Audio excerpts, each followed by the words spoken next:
Grupo sa mga delivery riders sa Subo nanawagan sa local government units nga dili sila lisod-lisoron sa mga palisiya karon. Ilabi na kining mga permit nga gibayra nila dakong kausaban usab kuno sa ilang kita.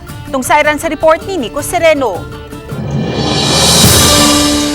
Gipakita sa mga sakop sa National Union of Food Delivery Riders Cebu ang executive order ni Presidente Ferdinand Bongbong Marcos Jr. nga gipirmahan sa miaging buwan. Nalatid nga gidili ang pagpangolekta og pass-through fees ug pagsuspenso sa koleksyon sa uban nga mga balayronon. Naglakip sa sticker fees, discharging fees, delivery fees, market fees ug uban pa. Gihangop kini sa grupo sa mga riders kay makatabang kanila nga dili mabugatan sa bayronon.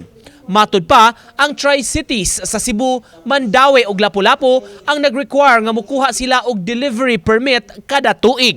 Nasugdan ni atong pandemya, isip requirement sa pagtabok sa border checkpoints apan gipadayon ang pagkuha og permit hangtod karon. Sa banabana sa grupo, ang usa ka rider makabayad og moabot sa 2,000 pesos sa permits sa tulo ka mga LGUs sa usa ka application lang. Kung nag-sideline ang usa ka rider sa lain-lain nga mga kompanya sa delivery o logistics service, madoble ang ilang bayranan.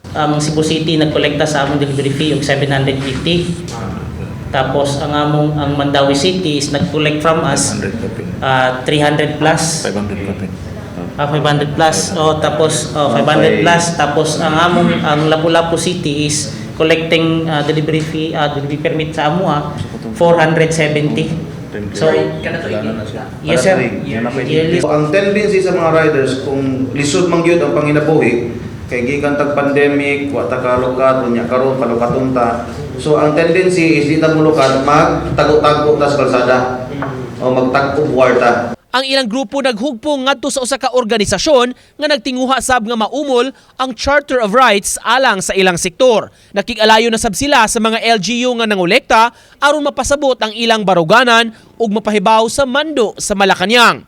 Dinhi sa Sugbo, dunay gibanabana nga 15,000 ka mga delivery riders sa logistics ug food delivery services. Gabay bidyong pretty, ulan, init, pagkahuman ang enforcer makaingunta nga words pati ang word pero liugon ta dayon diretso tikitan ka inana nga mga problema hopefully ma-educate ninyo ang Tri-City, ma-educate dayon ang mga implementing agencies ani nga dapat ma-implement na ni og mapahibalo. Uban ni Godfrey Relien, Nico Sereno,